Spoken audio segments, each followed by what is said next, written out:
Hey everyone, and welcome back to my series called Satan Invented Evolution. This is part 6. If you've not seen the first 5 parts, click my name, VenomFang X, on the side, and you can check out the first 5 parts, then come back here when you're all ready. Alright, I'm calling this one the death blow because I kind of want to wrap this series up. I've given you plenty of evidence that evolution is complete baloney, but I think in this one I'm going to go right for the buttocks. I'm going to kick it right where it hurts.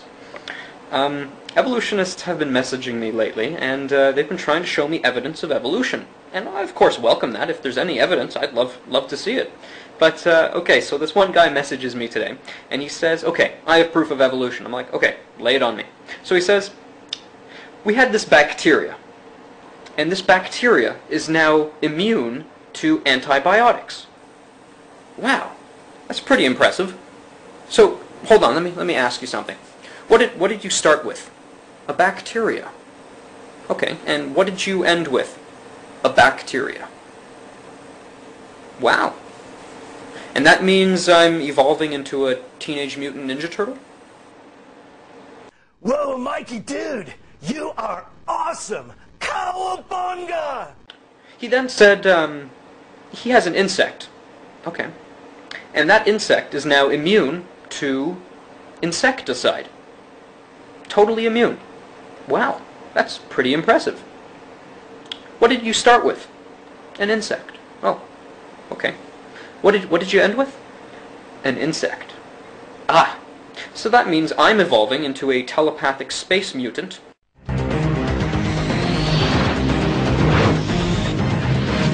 And I came from monkeys, obviously. Duh. Grandpa, what are you doing? Oh no, no. I mean, really, when I get a shot for hepatitis and I become inoculated for hepatitis, that obviously means I'm a space mutant.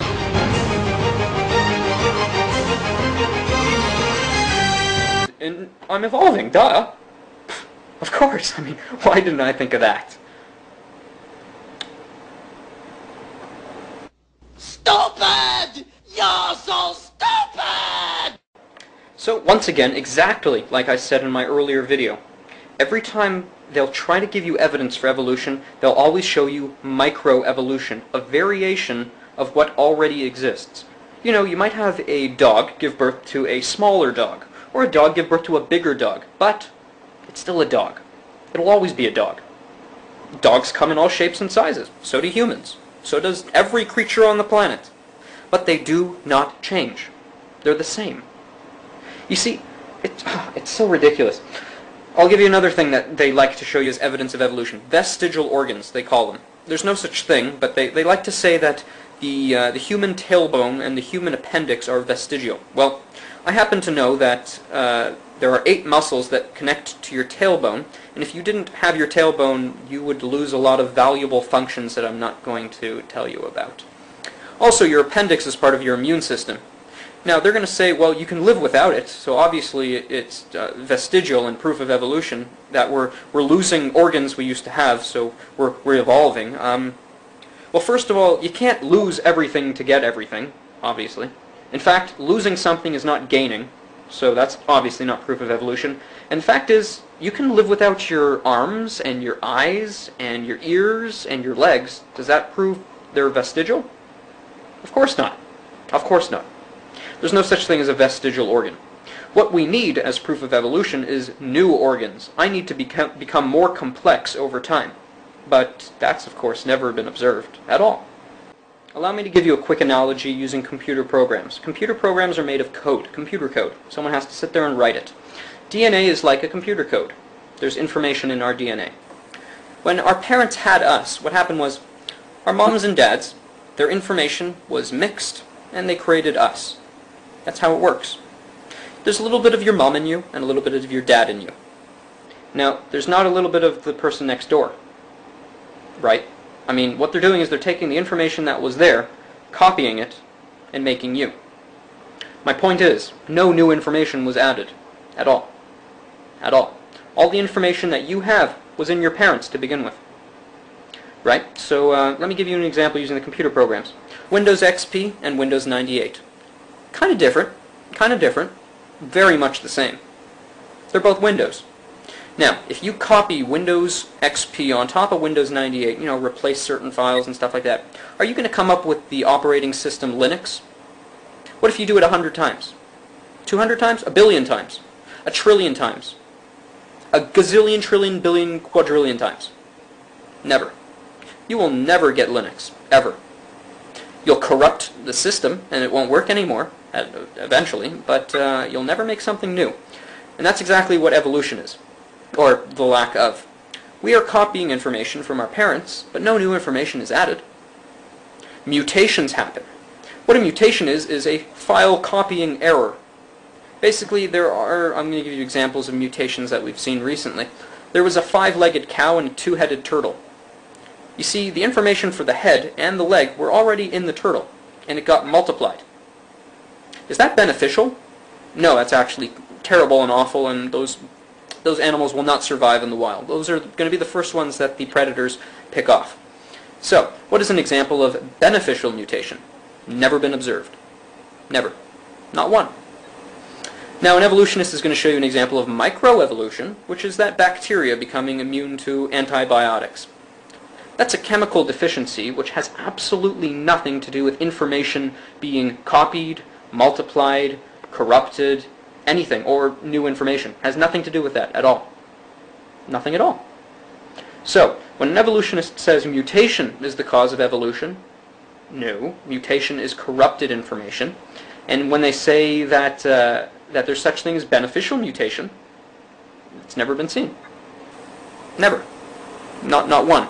So, evolutionists are stuck in a place where they have to believe that Windows XP and Windows 98 can make Linux. That is what they're saying. And that is ridiculous. Now, once you get off the whole mutation subject, which is utter bogus, they're going to get you onto the fossil topic. And this one's a good one, because what does a fossil tell you when you find it in the dirt? It tells you one thing. It died. It doesn't tell you that it had any kids. It doesn't tell you when it died or when it lived. It doesn't tell you anything, does it? It died.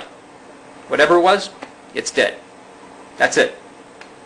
You can believe it was evolving. You can believe it had children that evolved. But that's a belief. It's dead. Okay? I mean, that's it. That's all there is to it. It's dead. So an evolutionist, puts a string of stuff together and says, look how it evolved. Well, no. I can arrange forks from spoons from knives.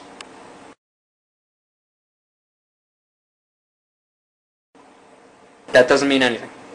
It means nothing at all. Now, we talked about in an earlier video that there is a serious lack of transitional fossils, and yeah, there is. Darwin even admitted that the fossil record should have millions of transitional fossils, but it appears that everything was created spontaneously, that an act of creation created everything fully formed in their complexity, that there was no transition between anything. And that's what we see today. So, if you want to believe that the dead bones could do things that we don't see today, or that dead bones are proof of something that we've never seen, you can believe that. That's your religion, but you can believe that. It's ridiculous, though, and it's downright numbskullery. It's just stupid. One of my favorite objections that come from evolutionists is they say, why did God make everything a carbon-based life form? We're all made of carbon. RNA, DNA, amino acids. Why didn't God use different elements for different life forms? To be more original. Well, let's use the banana as an example. Let's say God made the banana out of a different element. We wouldn't be able to eat it or digest it or get nutrition from it. So it seems God did us a favor and made us able to eat everything. Pretty much everything. Yeah, I'll go ahead and say it. Everything evolutionists bring up can be answered by common sense. Now, you might not have the immediate answer to it, but I promise you, it's out there. The answer is on an internet site, I guarantee it. I mean, I've seen every objection from an evolutionist and every debunking argument for it. So it's out there. I'm going to link you to it, of course, all the answers and stuff on the side. There's so many great sites, and if you believe in evolution, there's only one reason you do. It's because you haven't saw an argument against it. Evolution is like communism. If you lived in a communist nation and you stood up in your school as a teacher and you said you didn't believe in communism anymore, you'd be shot in public. Now that might be politically incorrect in today's society, but if you came into a school with a book like this and you said, you know, I don't believe in evolution anymore, that is suicide. Maybe not in terms of your life, but in terms of employment, you'd lose your job. There have been tons of people who used to teach evolution in universities and schools. They lost their job because they no longer believed in it. They lost their job. It's communism. It's it's Satanism, and I'm sick and tired of Satan's lies. And so I make videos exposing them for what they are. And well, I hope this has opened the eyes of a few people and continued to strengthen the faith of those who are in the faith. Look, all I was trying to say... Oh, shut up, you pinhead! You make me fat!